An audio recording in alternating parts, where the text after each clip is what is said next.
ഓർമ്മപ്പെടുത്തുന്നത്. പ്രായമായി കഴിഞ്ഞാൽ ഉമ്മയും ഉപ്പയും ഏറ്റവും കൂടുതൽ നമ്മെ വീക്ഷിക്കുകയാണ്. ഞാൻ വളർത്തിയുണ്ടാക്കിയ കൈ വളരുന്നു, കാല് വളരുന്നു എന്ന് നോക്കി ഏറ്റവും കൂടുതൽ പ്രതീക്ഷയോടുകൂടി വളർത്തിയുണ്ടാക്കിയ എൻ്റെ മോനെ എനിക്ക് നഷ്ടമാവുകയാണോ, എൻ്റെ മകൾ എനിക്ക് നഷ്ടപ്പെടുകയാണോ? പ്രത്യേകിച്ച് വിവാഹത്തിന്റെ അവസരത്തിൽ അത് ഭയപ്പെടാത്ത ഉമ്മമാരില്ല, അത് ഭയപ്പെടാത്ത രക്ഷിതാക്കളില്ല. ഞങ്ങളുടെ പിടുത്തത്തിൽ നിന്ന് ഞങ്ങളുടെ മകൻ നഷ്ടപ്പെടുകയാണോ, ഞങ്ങളുടെ മകൾ ഞങ്ങൾക്ക് എന്നേക്കും നഷ്ടപ്പെടുകയാണോ എന്നൊക്കെ ഉമ്മമാരും ഉപ്പമാരും ചിന്തിക്കുന്നത്, അവരുടേതായ പ്രതീക്ഷകൾ തകിടം മറിയുമോ എന്ന് തോന്നുന്നത് ഏറ്റവും പ്രയാസങ്ങൾ വരുന്ന പ്രായത്തിലാണ്. ഒരു മാതാപിതാക്കൾക്ക് മക്കളുടെ തണിയും തുണയും ഉണ്ടാകേണ്ടത് അവരുടെ യൗവന കാലഘട്ടത്തിലേക്കാൾ ഉപരി. യൗവന കാലഘട്ടത്തിൽ അവർക്ക് അവരുടെ കാര്യം നോക്കാൻ അറിയാം, അവർക്ക് വേണ്ടി അവർ തന്നെ സമ്പാദിക്കുന്നുണ്ട്. അവരുടെ കാര്യങ്ങളിൽ അവർക്ക് പലരുടെയും പലപ്പോഴും മക്കളുടെ ഒന്നും സഹായം ആവശ്യമില്ല. ഇനി മക്കൾ ആ പ്രായത്തിലേക്കൊട്ട് വളർന്നിട്ടും ഉണ്ടാകില്ല. അതേ അവസരത്തിൽ ജരാനരകൾ ബാധിച്ച് പ്രയാസപ്പെടുമ്പോ, ഓജസ്സും തേജസ്സും ഒക്കെ നശിക്കുമ്പോ, ശരീരത്തിന്റെ കാന്തിയും അതുപോലെ തന്നെ തിളക്കവും നഷ്ടപ്പെടുമ്പോ, നിവർന്നു നിന്നുകൊണ്ട് കാര്യങ്ങൾ നിർവഹിക്കാൻ സാധ്യമാകാതെ അകം വളഞ്ഞുകൊണ്ട് പ്രായത്തിന്റെ എല്ലാ ലക്ഷണങ്ങളും ശരീരത്തിൽ പ്രകടമാകുമ്പോ, മറ്റൊരാളുടെ താങ്ങും തണലുമില്ലെങ്കിൽ ഞാൻ എന്തായി പോകുമെന്ന് വേദനയോടുകൂടി മനസ്സുകൾ നീറുന്ന, ഉറക്കമൊഴിക്കപ്പെടേണ്ടി വരുന്ന അത്തരത്തിലുള്ള ദിനരാത്രങ്ങളിൽ ഒരു ഉപ്പയുടെയും ഉമ്മയുടെയും മനസ്സുകൾ ഏറ്റവും കൂടുതൽ ഒരു തണിക്ക് വേണ്ടി, തുണയ്ക്ക് വേണ്ടി ദാഹിക്കുന്ന നേരമാണ്. ആ അവസരത്തിലാണ് മക്കളെ നിങ്ങൾ ഏറ്റവും കൂടുതൽ നിങ്ങളുടെ ഉമ്മയെയും ഉപ്പയെയും പരിഗണിക്കേണ്ടത്. അപ്പോഴാണ് നിങ്ങൾ കൂടുതൽ പരിഗണിക്കേണ്ടത്. അതാണ് വിശുദ്ധ ഖുർആൻ അവരുടെ ആ സ്റ്റേജ് പ്രത്യേകം എടുത്തു പറയാൻ കാരണം. മാതാപിതാക്കളെ നമ്മൾ ഏത് പ്രായക്കാരാണെങ്കിലും ബഹുമാനിക്കേണ്ടതല്ലേ? ഏത് യുവാക്കളായ മാതാപിതാക്കളാണെങ്കിലും നമ്മൾ അവരെ ബഹുമാനിക്കേണ്ടതല്ലേ? അവരോട് നല്ല വാക്ക് പറയേണ്ടതല്ലേ? അതെ. എന്നിട്ടും എന്തേ ഖുർആൻ അവരുടെ വാർദ്ധക്യ സ്റ്റേജ് പ്രത്യേകം എടുത്തു പറഞ്ഞത്? ആ സ്റ്റേജിലാണ് മക്കളിൽ നിന്ന് തിരിച്ചടി ഉണ്ടാകാറുള്ളത്. ആ സ്റ്റേജിലാണ് മക്കൾ പലപ്പോഴും അവഗണിക്കാറുള്ളത്. ആ സ്റ്റേജിലാണ് മാതാപിതാക്കൾ ഞങ്ങൾ ഈ ഭൂമിപ്പുറത്ത് ഈ വീട്ടിന്റെ ഒരു മൂലയിൽ അവഗണിക്കപ്പെടുകയാണോ, ഞങ്ങൾ ഈ വീട്ടിൽ നിന്നൊരു ഭാരമാണോ, ഞങ്ങൾ എല്ലാവർക്കും ഒരു ഭാരമാണോ എന്നൊക്കെയുള്ള ചിന്തകൾ അവർ വേട്ടയാടുന്ന നേരമാണ്. അതുകൊണ്ട് പരിശുദ്ധ ഖുർആൻ മാനവരാശിയോട് പറയുകയാണ്, അല്ലാഹുവിനെ മാത്രമേ ആരാധിക്കൂ എന്ന ഇസ്ലാമിന്റെ മൗലികമായ തത്വം പറഞ്ഞപ്പോ, വഖദാ റബ്ബുക അല്ലാ തഅബുദൂ ഇല്ലാ ഇയ്യാഹ്, റബ്ബിനെ മാത്രമല്ലാതെ ആരാധിക്കരുതെന്ന് റബ്ബ് തീരുമാനിച്ചിരിക്കുന്നു, അവൻ വിധി പ്രഖ്യാപിച്ചിരിക്കുന്നു. രണ്ടാമത് പറഞ്ഞത് വബിൽ വാലിദൈനി ഇഹ്സാനാ, മാതാപിതാക്കളോട് നന്മ കാണിക്കണമെന്ന്. എന്നിട്ട് എന്താ പറഞ്ഞത്? ഇമ്മാ യബ്ലുഗന്ന ഇൻദകൽ കിബർ അഹദുഹുമാ ഔ കിലാഹുമാ ഫലാ തഖുൽ ലഹുമാ ഉഫിൻ വലാ തൻഹറുഹുമാ വഖുൽ ലഹുമാ ഖൗലൻ കരീമാ വഖ്ഫിദ് ലഹുമാ ജനാഹ الذل من الرحمة وقل رب ارحمهما كما ربياني صغيرا. പരിശുദ്ധ ഖുർആൻ സൂറത്തുൽ ഇസ്രായിലൂടെ വിശദീകരിക്കുന്നു, അല്ലാഹുവിനോടുള്ള കടമ കഴിച്ചാൽ ഏറ്റവും കൂടുതൽ നമുക്ക് കടപ്പെട്ട വ്യക്തിത്വം, നമുക്ക് ഏറ്റവും കൂടുതൽ കടപ്പാടുള്ളത് മാതാപിതാക്കളോടുള്ള അവരുടെ അവഗണിക്കാതെ അവരെ പരിഗണിച്ചുകൊണ്ടുള്ള ജീവിതമാണ്. അതിൽ അല്ലാഹു പ്രത്യേകം എടുത്തു പറയുന്നുവെന്ന്, മാതാപിതാക്കളിൽ ആരെങ്കിലും ഒരാൾ അല്ലെങ്കിൽ അവർ രണ്ടാളും തന്നെയോ നിന്റെ അടുക്കൽ അവർ വൃദ്ധരായ അവസരത്തിൽ ഉണ്ടായിട്ട് അവർക്ക് വാർദ്ധക്യം എത്തിക്കഴിഞ്ഞാൽ ഫലാ തഖുൽ ലഹുമാ ഉഫിൻ, അവരോട് ഛേ എന്ന വാക്കുപോലും പറയരുത്. ഛേ എന്ന വാക്കുപോലും പറയരുത്. ഒരാളോട് അല്പം നീരസത്തോടുകൂടി പറയുന്ന മോശപ്പെട്ട വാക്കുകളിൽ താരതമ്യേന അപകടം കുറഞ്ഞൊരു വാക്കാണ് ഛേ എന്ന പ്രയോഗം. വളരെ അപകടം കുറഞ്ഞ അവഗണനയുടെ ഒരു വാക്കാണത്. ഛേ, എന്താണ് എന്നിങ്ങനെയുള്ള ഒരു പ്രയോഗം നിങ്ങളിൽ നിന്ന് ഉണ്ടാകാൻ പാടില്ല. വലാ തഖുൽ ലഹുമാ ഉഫിൻ വലാ തൻഹറുഹുമാ, നീ അവരെ വിരട്ടരുത്, നീ അവരോട് മറുത്ത് സംസാരിക്കരുത്. വഖുൽ ലഹുമാ ഖൗലൻ കരീമാ, നീ അവരോട് മാന്യമായ വാക്കുകൾ മാത്രമേ പറയാവൂ. പരിശുദ്ധ ഖുർആനാണ് പറയുന്നത്, വഖ്ഫിദ് ലഹുമാ ജനാഹദ്ദുല്ലി മിനർ റഹ്മ, കാരുണ്യത്തിന്റെ വിനയത്തിന്റെ ചിറക് നീ അവർക്ക് താഴ്ത്തിക്കൊടുക്കണം.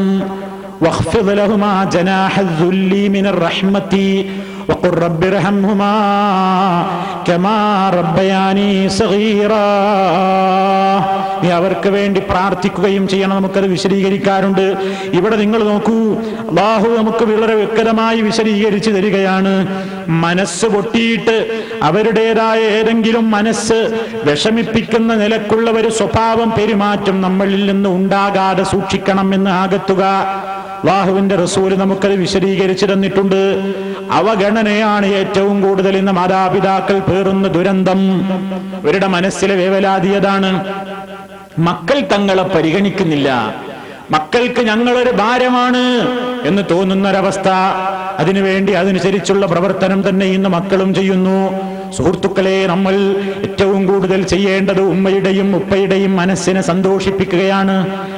മനസ്സിനെ സന്തോഷിപ്പിക്കുക എന്ന് പറയുമ്പോൾ നമ്മൾ നൽകുന്ന 10,000-കണക്കിന് രൂപകളോ 1000-കണക്കിന് രൂപയുടെ തുണിത്തരങ്ങളോ മറ്റേതെങ്കിലും ജീവിതത്തിലെ സുഖസൗകര്യങ്ങളോ അല്ല. അതിനേക്കാൾ അപ്പുറം അവർ നോക്കുന്നത് എന്റെ മകൻ എന്നെ പരിഗണിക്കുന്നുണ്ടോ, എന്റെ മകൾ എന്നെ പരിഗണിക്കുന്നുണ്ടോ എന്നാണ്. അതാണ് അവർ പ്രത്യേകമായി നോക്കിക്കൊണ്ടിരിക്കുന്നത്. നാം നമ്മുടെ നാട്ടിലേക്ക് എത്തിയപ്പോ നമ്മളൊരു വീട് വാങ്ങാൻ വേണ്ടി വിചാരിക്കുന്നു. ഞാനൊരു ഉദാഹരണം പറയുകയാണ് കാര്യം മനസ്സിലാകാൻ വേണ്ടി. ഒരു വീട് വാങ്ങാൻ ഉദ്ദേശിച്ചു, ഒരു വീട് വെക്കാൻ ഉദ്ദേശിച്ചു, അതല്ലെങ്കിൽ നമ്മളൊരു വസ്തു വാങ്ങാൻ ഉദ്ദേശിച്ചു, അതല്ലെങ്കിൽ ഒരു സ്ഥലമെടുക്കാൻ വേണ്ടി ഉദ്ദേശിച്ചു. ആ ഉദ്ദേശിച്ച അവസരത്തിൽ നമ്മൾ നമ്മളുടേതായ മറ്റു ചങ്ങാതിമാരോടും ബന്ധുക്കളോടും ഭാര്യയുടെ കുടുംബങ്ങളോടും അതുപോലെ തന്നെ മറ്റുള്ള പലരോടുമൊക്കെ കാര്യങ്ങൾ അന്വേഷിക്കുന്നു, മുശാവറ നടത്തുന്നു. ഇതിനു വേണ്ട നീക്കങ്ങളൊക്കെ നടത്തിക്കൊണ്ടിരിക്കുന്നതിനിടയിൽ എങ്ങനെയോ ഉമ്മ ഈ വാർത്ത അറിയുന്നു, എങ്ങനെയോ ഉപ്പ ഈ വാർത്ത അറിയുന്നു. നമ്മുടെ മകനൊരു വീടുണ്ടാക്കാൻ പോകുന്നു, അവൻ പ്ലാനൊക്കെ വരച്ചിട്ട് എഞ്ചിനീയറെ കാണാൻ നടപ്പാണ്. അതല്ലെങ്കിൽ നമ്മുടെ മകൻ വീടിന് വേണ്ടി ഒരു പറമ്പ് വാങ്ങാൻ, ഒരു വസ്തു വാങ്ങാൻ തീരുമാനിച്ചിരിക്കുന്നു. അത് ഈ ഉമ്മയും ഉപ്പയും അറിയുന്നത് അയൽവാസികളിൽ നിന്നാണെങ്കിലോ മറ്റുള്ള ആളുകളിൽ നിന്നാണെങ്കിലോ ആ ഉമ്മയുടെയും ഉപ്പയുടെയും മനസ്സിനുണ്ടാകുന്ന വേദന എത്രയാണ്, അവരുടെ മനസ്സിനുണ്ടാകുന്ന വിഷമം എത്രയാണ്. അവരെ പരിഗണിച്ചില്ല എന്നല്ലേ അവർക്ക് തോന്നുന്നത്. വളർത്തിയുണ്ടാക്കിയ മകൻ വളർന്നു വലുതായപ്പോ ഇപ്പൊ അവന് നമ്മൾ വേണ്ട, നമ്മളോട് കൂടി ആലോചിക്കുന്നില്ല, നമ്മൾ അവനിപ്പോൾ ഒരു ഭാരമാണ്, നമ്മളെ ഒരു കാര്യത്തിനും അവൻ പരിഗണിക്കുന്നില്ല, അവനിപ്പോൾ മറ്റു പലരുമാണ് നമ്മളെക്കാൾ ഏറ്റവും വലുത് എന്നൊക്കെ ചിന്തിക്കുന്ന പ്രായമായ ഉമ്മയും ഉപ്പയും.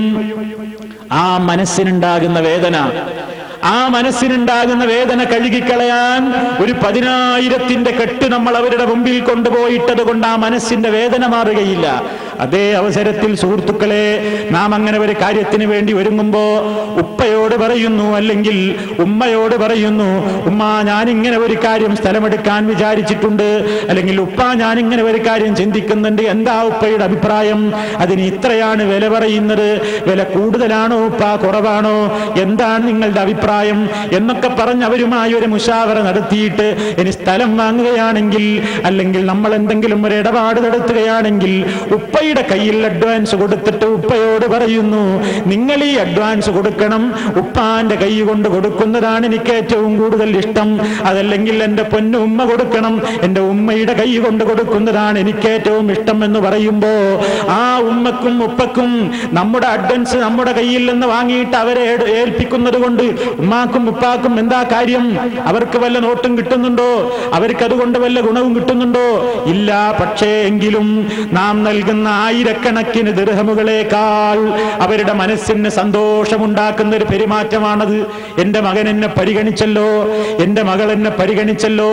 നാം അവർക്ക് ഒരുപാട് നൽകുന്നതിനേക്കാളും നമ്മുടെ ജീവിതത്തിന്റെ പ്രധാനപ്പെട്ട പ്രശ്നങ്ങളിൽ ഉമ്മയെയും ഉപ്പയെയും ഒക്കെ കൂട്ടിക്കടിപ്പിച്ച് അവരോടൊക്കെ കാര്യങ്ങൾ മുശാവറ നടത്തുന്ന ഒരു സ്വഭാവമുണ്ടെങ്കിൽ പ്രായമെത്തുന്ന മാതാപിതാക്കളെ സംബന്ധിച്ചിടത്തോളം അവരുടെ മനസ്സിന് വേദനിക്കുകയില്ല. അതാണ് മുശാവറ നടത്തണം എന്ന് പറയുന്നതിന്റെ തത്വമാണ്. എന്തിനാ ഇസ്ലാം മുശാവറ നടത്താൻ പറയുന്നത്? മുശാവറ നടത്തുന്ന ആളുകളൊക്കെ പറയുന്ന അഭിപ്രായം കേൾക്കാനാണോ? എല്ലാവരോടും മുശാവറ നടത്തണം, കഴിയുന്നത്ര ഒരു കാര്യത്തിന് മുശാവറ നടത്തണം എന്ന് പറയുന്നത് എന്തിനാണ്? മുശാവറ നടത്തുമ്പോൾ ആൾക്കാരുടെ അഭിപ്രായങ്ങളൊക്കെ നമ്മൾ സ്വീകരിക്കാനാ? ഒരിക്കലുമല്ല. അങ്ങനെയാണെങ്കിൽ വീടുണ്ടാക്കുന്നതിനെ സംബന്ധിച്ച് നിങ്ങൾ 10 ആളോട് മുശാവറ നടത്തിയാൽ നിങ്ങൾ 11 വീടുണ്ടാക്കേണ്ടി വരും. കാരണം 10 ആൾക്ക് 11 അഭിപ്രായം ഉണ്ടാവുക. അപ്പൊ ഇസ്ലാം ഒരിക്കലും മുശാവറ നടത്തുമ്പോ ഒരാളോട് കൂടി ആലോചിച്ച് അയാൾ പറഞ്ഞതൊക്കെ ചെയ്യണമെന്ന് പറയുന്നില്ല. അപ്പൊ ഉമ്മയോടും ഉപ്പയോടും ഒക്കെ മുശാവറ നടത്തുമ്പോ ചിലപ്പോ ഉമ്മാക്ക് അതിനെപ്പറ്റി വീറുണ്ടാവില്ല, ഉപ്പാക്ക് അതിനെപ്പറ്റി വീറുണ്ടാവില്ല, അവർ പറഞ്ഞതൊക്കെ എടുത്തോളണമെന്നില്ല. പക്ഷേ അവർക്കൊരു മുന്തിയ പരിഗണന, അവരോടൊരു കൂടിയാലോചന, അവരോടൊരു സംസാരം, അവരെ അതിലേക്കൊന്ന് ബന്ധപ്പെടുത്തൽ, അവരാണ് എല്ലാം ചെയ്യുന്നതെന്നവരെ തോന്നിപ്പിക്കൽ, അവരാണ് ഇതിന്റെ എല്ലാം തലപ്പത്തിരിക്കുന്നത് എന്ന തോന്നൽ അവർക്കിടയിൽ ഉണ്ടാക്കൽ. എന്റെ മകൻ എത്ര വലുതായിട്ടുണ്ടെങ്കിലും, എന്റെ മകൾ എത്ര വലുതായിട്ടുണ്ടെങ്കിലും അവൾക്കിപ്പോൾ ഞാൻ തന്നെയാണ് വലുത്, അവനിപ്പോൾ ഞങ്ങൾ തന്നെയാണ് വലുത് എന്നവര് തോന്നൽ ഉമ്മയുടെയും ഉപ്പയുടെയും മനസ്സിൽ ഉണ്ടാക്കിയെടുക്കലാണ് യഥാർത്ഥ സത്യവിശ്വാസികളായ മക്കൾ ചെയ്യേണ്ടത്. അതാണ് അവരുടെ മനസ്സിന് ഏറ്റവും കൂടുതൽ ആശ്വാസം നൽകുന്നത്. ആ നിലക്കുള്ള പെരുമാറ്റമാണ് ഇസ്ലാം നമ്മളോട് കൃത്യമായി തന്നെ പറയുന്നതെങ്കിൽ, ഛേ എന്നൊരു വാക്ക് പോലും പറയരുതെന്നാണ് ഇസ്ലാം പറയുന്നതെങ്കിൽ, ഇന്നത്തെ മക്കളോ, ഇന്നത്തെ കാലഘട്ടം എന്താണ്? മാതാപിതാക്കളോട് മക്കള് പറയുന്ന സംസാര ശൈലി എന്താണ്?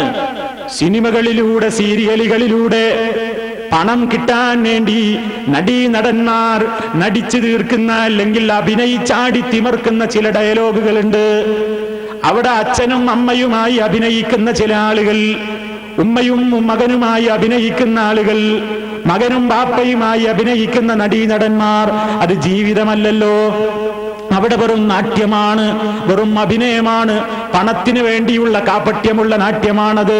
എന്നിട്ട് അവിടെ സ്വന്തം മകൻ തന്റെ അഭിനയ രംഗത്തുള്ള തന്റെ ഈ മറ്റേ പിതാവിനോട് നടത്തുന്ന ഡയലോഗുകൾ പച്ചയായി തന്നെ പ്രായോഗിക ജീവിതത്തിൽ നമ്മുടെ മക്കൾ നമ്മളോട് പ്രയോഗിച്ചാലോ? അതാണ് ഇന്ന് നടന്നുകൊണ്ടിരിക്കുന്നത്. വീട്ടിലൊരുമിച്ചിരുന്ന് സിനിമകളും സീരിയലുകളും കണ്ട് ആസ്വദിക്കുമ്പോ ഇന്നത്തെ വളർന്നു വരുന്ന തലമുറയിലെ ചെറുപ്പക്കാര് ആ പിതാക്കളോട് പറയുന്ന മോശപ്പെട്ട സംസാരങ്ങൾ, വൃത്തികെട്ട സംസാരങ്ങൾ, ആ നിലക്ക് ഛേ എന്ന് പറയരുതെന്ന് പഠിപ്പിക്കപ്പെട്ട വിശുദ്ധ ഖുർആനിന്റെ അനുയായികൾ പോലും തന്തയുടെയും തള്ളയുടെയും മുഖത്ത് നോക്കിയിട്ട് അറപ്പിന്റെയും വെറുപ്പിന്റെയും വാക്കുകളല്ലേ മഹാഭൂരിഭാഗവും എന്ന് പറഞ്ഞുകൊണ്ടിരിക്കുന്നത്, അല്ലേ? അവരുടെ സംസാരത്തിന്റെ ശൈലി നമുക്ക് പിടിക്കുന്നില്ല, അവരുമായി സംസാരിക്കാൻ നമ്മൾ ഇഷ്ടപ്പെടുന്നില്ല. അവരേതെങ്കിലും ഒരു കാര്യത്തിന് ഇടപെടാൻ വേണ്ടി വന്നാൽ, പോ തള്ളേ, നിങ്ങൾക്ക് എന്താ ഇവിടെ പണിയെന്ന് ചോദിക്കുന്നില്ലേ? നിങ്ങൾക്ക് ഇതിനെപ്പറ്റി വല്ലതും അറിയോ? അഭിപ്രായം പറയാൻ കടന്നുപോയി അവിടെ അകത്തൊരു ഭാഗത്തിരിക്കും, പോയി കടന്നുപോയി. എന്താ ഈ തന്തക്ക് ഇപ്പൊ ഇവിടെ കാര്യം മനസ്സിൽ പിറുപിറുക്കുന്ന മക്കളില്ലേ? ഉമ്മയെയും ഉപ്പയെയും കുറിച്ച് അങ്ങനെ വരെ തന്നെ തോന്നിയെങ്കിൽ അത് അവന്റെ ഏറ്റവും വലിയ നാശത്തിന്റെ കുഴി തോണ്ടലാണ്. തന്റെ പ്രിയപ്പെട്ട ഉപ്പയെക്കുറിച്ചും ഉമ്മയെക്കുറിച്ചും ഛേ എന്ന് പറയരുതെന്ന് പറഞ്ഞ ഖുർആൻ, വലാ തൻഹർഹുമാ, നീ അവരെ വിരട്ടരുത് എന്ന് ഖുർആൻ പറഞ്ഞില്ലേ? തുറിച്ച് തറപ്പിച്ചൊരു നോട്ടം പോലും ഉപ്പയുടെയോ ഉമ്മയുടെയോ മുഖത്തേക്ക് നോക്കാൻ പാടില്ല. തറപ്പിച്ചോ തുറിച്ചോ ഒരു നോട്ടം ഉമ്മയുടെയോ ഉപ്പയുടെയോ മുഖത്തേക്ക് നോക്കുന്നത്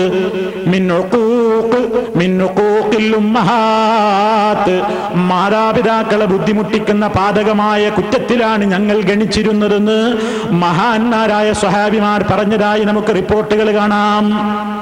ഉമ്മയുടെയോ ഉപ്പയുടെയോ മുഖത്തേക്കൊന്ന് തുറിച്ചു നോക്കുന്നത്, അവരുടെ മുമ്പിൽ വെച്ച് അവരെക്കാൾ ശബ്ദമുയർത്തി സംസാരിക്കുന്നത്, അവരുടെ മുന്നിൽ നടക്കുന്നത് പോലും മാതാപിതാക്കളുടെ പിന്നിലേ നടക്കാവൂ, മുന്നിൽ നടക്കരുത്, മര്യാദകേടാണ് എന്നിവരെ പഠിപ്പിക്കപ്പെട്ടിട്ടുള്ള സമൂഹമാണ് മുസ്ലിം ഉമ്മത്ത്.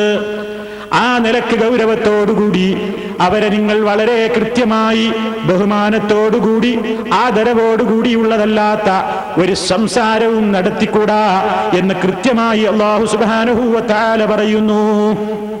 അവഗണിക്കപ്പെടുന്ന പ്രായത്തിൽ കൂടുതൽ നമ്മൾ പരിഗണിക്കണം. ഞാനൊരു ഭാരമാണോ എന്ന് തോന്നലുണ്ടാവുകയാണ്. കല്യാണം കഴിഞ്ഞു, മക്കളൊക്കെ വളർന്നു വലുതായി, ഇപ്പൊ അവരെ ശമ്പളത്തെ ആശ്രയിച്ചുകൊണ്ട് ഞാനിവിടെ കഴിയുന്നു, ഞാനൊരു ഭാരമാണ് എല്ലാവർക്കും എന്ന് തോന്നലുണ്ടാകുമ്പോ നിങ്ങളൊരു ഭാരമല്ല, ഞങ്ങളുടെ പൊന്നുപ്പയാണ്, പൊന്നുമ്മയാണ്.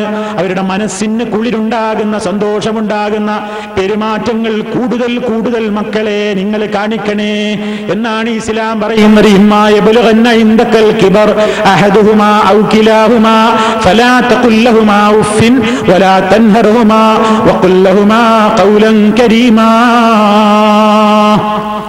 ആളുകൾ കയറി വരുന്ന സ്ഥലത്ത് ഉമ്മയെയോ ഉപ്പയെയോ കണ്ടാൽ ദേഷ്യം പിടിക്കുന്ന മക്കളില്ലേ? വീട്ടിന്റെ സ്വീകരണ മുറിയിൽ ഉമ്മക്കും ഉപ്പയ്ക്കും പ്രവേശനമില്ലാത്ത വീടുകളിൽ